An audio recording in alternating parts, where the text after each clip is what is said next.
Hi, Jan Shegda here, Clarity Coaching, and I have as my special guest, all the way from Amman, Jordan, Suzanne Molnar. Thanks for being with us, Suzanne. Yes, thank you. You even pronounced Amman right. Bravo. Did I? Oh, that was a fluke, because I have no idea how it's supposed to be pronounced. Suzanne generously has allowed me to interview her today. Suzanne is an 8 on the Enneagram and an NF on the Myers, which is one of the rare combinations for 8s in particular.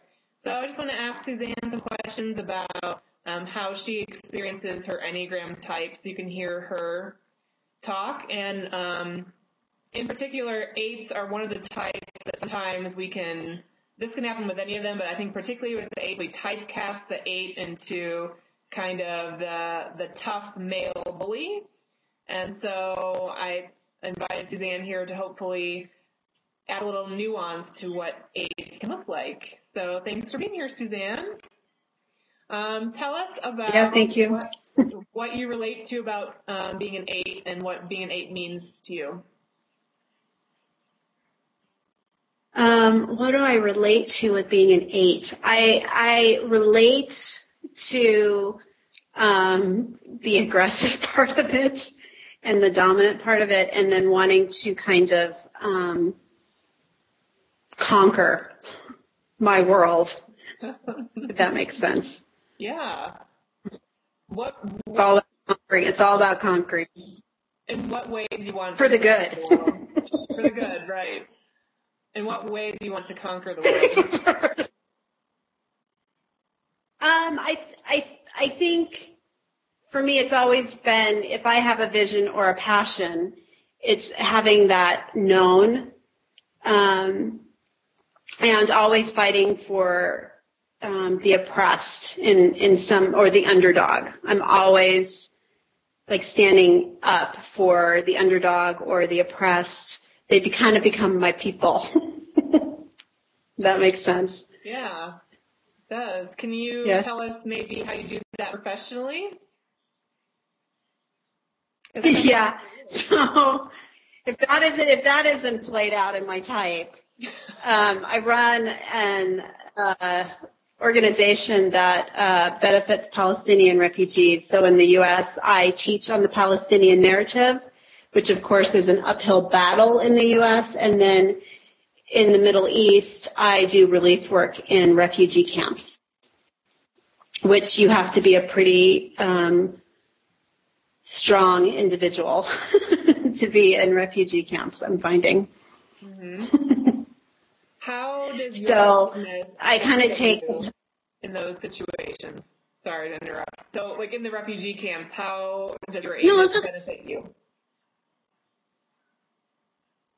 I think you push through. I think that I see a lot of people going into camps and being super intimidated, especially with the Arab factor, because they're so demonstrative and loud and kind of in your face, and it doesn't. Sometimes it makes me back away, but I can kind of meet them right there with it.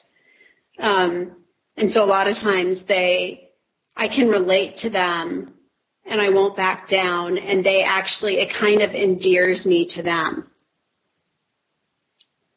in a sense. Yeah. Does that make sense? It does, yeah. See that. Interesting. Is there anything about 8s or how 8s typically are viewed that you don't connect to, for you personally? I think that I can. It's bothersome to me because when people find out you're an 8, they're like, oh, and automatically you're Saddam Hussein. You're this horrible, evil person that wants to kill and destroy everything. Or when people find that out and you're in friendships or relationships, they're like, I feel like it's played against me in a sense, like, oh, you're being really aggressive, or you're where it might not technically be that, but I feel like I get pigeonholed right away as being super aggressive, not having feelings, when it turns out that I am super, super sensitive. And I think that's the part. You just kind of have to get through some of my harshness. And where I don't want to kill or destroy, I do have thoughts. I do have aggressive thoughts run through my head. But even like I told you earlier, it's like I don't actually usually want to hurt myself when I'm depressed. I just kind of want to hurt everyone around me. Because everybody else is stupid. Of course. Yes, they are. Can you talk a little bit about your Not me. Can you talk more about your sensitivity and emotions and kind of how uniquely those show up for you as an 8? Yeah, I think that I can be a very passionate person, and I feel things very, very deeply, and I kind of hold that back unless I'm being aggressive or assertive. It's hard, even if I feel deeply and I'm really sensitive, it's harder for me to be softer with people unless I feel really safe. Mm-hmm. And that takes a while for me to be able to be, and even then I still feel somewhat awkward and uncomfortable, because it's always that fear that if I show my true vulnerability, if I show how deeply I feel about something, it's going to be taken from me. Hmm. Yeah, or used. Somehow. Yeah. I'm wondering, do you have an example or a story you might be able to tell to illustrate that? Does anything come to mind? About having it used against you, or sure, if that's opening up takes it, or just generally, maybe how your initial reaction is to cover that softness. Whatever comes to mind.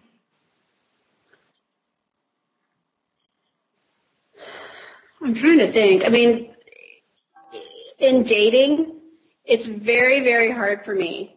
It's very, very hard for me, and this keeps coming up for me, to let him lead, and for me just to be able to open up and to be able to say what I'm thinking, and not hold back. Mm-hmm. If it's that the tenderness is hard for me, even though that's what I crave and what I long to have. It's hard for me to receive that, and it's hard for me to return that. Mm-hmm. What helps you? It's not automatic, and yeah. So the times when you are able to give it tenderness, what helps you do that? I just want to say, my ENFP-ishness. It's like when I feel all mushy-gushy. If I feel all mushy-gushy and I feel safe, then I can do that. I have to be really kind of almost grounded and really centered and feel very comfortable with that person to be able to express that. And sometimes then it just flows out of me, and then it's really ooey gooey. A river of goo. Really ooey gooey. The river of goo, indeed. What about the passion of the 8? So each of the Enneagram types has a characteristic passion. And for the 8, that's lust, which is really just extracting an experience out of something or someone. Can you talk to us about how that shows up for you, if at all? Yeah, and I think that's maybe why 8s get such a bad rap, because we might just suck people dry or use them for that emotion or experience. I think with lust, it's always about feeling the intensity. Mm-hmm. I don't do well with mediocre, like level playing fields, which is probably why I love Arabs so much, because they're either really high or really low, right? There's no middle ground. And so I find people, and so, yes. And so those are the experiences and the people that I seek out are really like mountaintop experiences. Either it's really good or it's like beyond horrible, right? It's beyond depressing. It's wars. It's extreme trauma. I go up and down. Mm-hmm. And I think my spirituality is the same way. I've been thinking about that a lot, and that's why actually doing yoga is really, really beneficial for me, or centering prayer, because I have to be my favorite, because I have to be present in my body and present to the moment and not thinking about what could happen or what I want to feel. I have to be there and open and somewhat centered. So that's been actually really good, because I not only, like, that lust also plays into my spirituality of wanting to have these extreme, intense, deep, meaningful, gut-wrenching, all of it. Yeah. But anything but mellow or mediocre. Yeah. Does that make sense? It does, yeah. Related to that, I'm curious, what helps you grow as a person and towards the higher side of your type?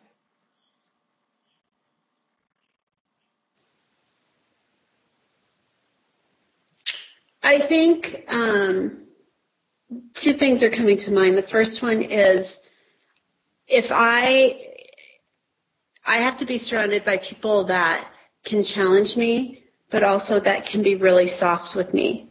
That's actually what I respond to, is not when somebody's being harsh with me. And I think that's the mistake people make when dealing with eights, thinking like you just have to meet them and be really, really horrible to them, and then they'll respond. And I respond when somebody's being gentle with me. Like, it calms me back down. It brings me back down.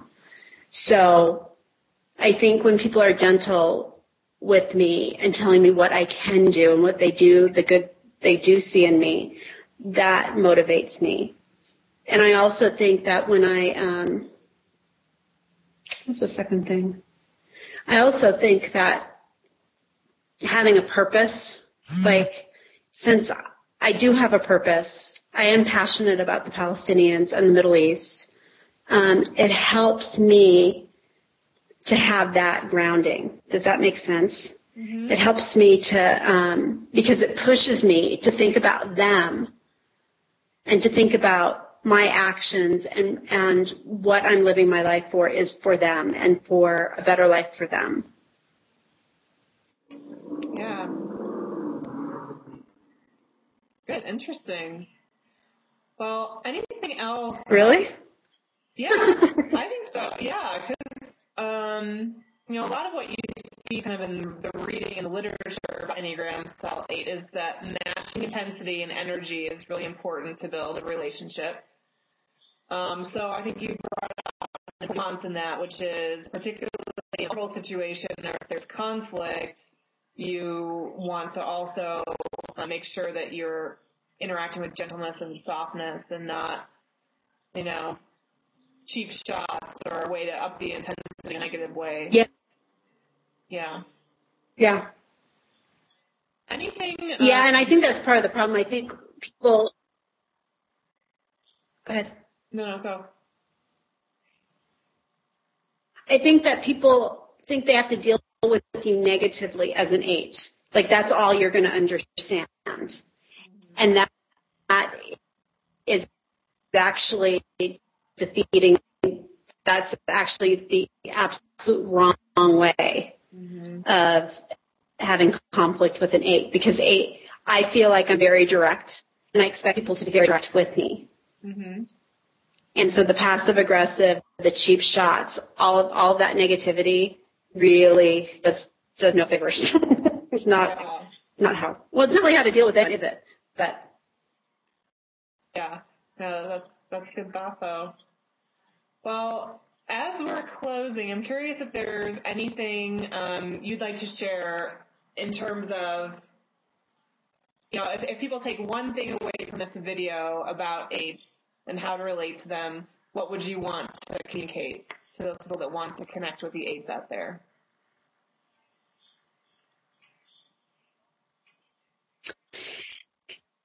You kind of have to be, I feel like if somebody wants to connect with me, they have to be genuine. They have to be confident. I kind of can smell out, I can sniff out weakness, and actually that's one of my downfalls is when either I'll want to protect you or I'll want to destroy you if I see your weakness. So I honestly, that's the truth. It's not in between. I think with that weakness is passive aggressiveness, then I want to destroy you. I think that to connect with AIDS, you just have to be fully present. I expect people to be fully present with me, and to be who they are. I feel like as an AIDS, I can kind of sniff that out. And if you're not honest with me, then it's just kind of already from the beginning, it's starting off on a bad foot. Yeah. And not assuming. I think that people, a few of the eights that I know can be super aggressive, but they actually are really big-hearted people. And I think that's what gets missed with eights is how big their hearts are and how they do want to serve others and have a purpose. Mm-hmm. Yeah. You're right. I agree. I think that gets missed a lot as well because people react to an intense style and it's like they're already overstimulated or reactive and they're not even seeing the person. I think that happens with eights a lot. You talk about fours being the most misunderstood, but I actually think it's eights because of that energy factor. People just automatically aren't even seeing a stimuli normally because they're in that reactive state of mind. But anyway. Yeah, I feel like, and people have said that. Sorry, go ahead. No, you go. People have said that, like, I'm too much. People have said that, like, oh, you're too much. Because you do bring that, you just kind of push against the world. You push against, and you just bring all of that aggression, good or bad. So, yeah, that helps me that you said that. Cool. Well, thanks so much, Suzanne. We'll put your video up here on my blog. And would you be open to people reaching out to you directly if they have questions? Can I share some of your information? You're on video, so you have to say yes. Yeah, that's fine, as long as you're not, as long as it's to me. All right, you got it. Okay, thanks so much, Suzanne. All right. Bye-bye. Welcome.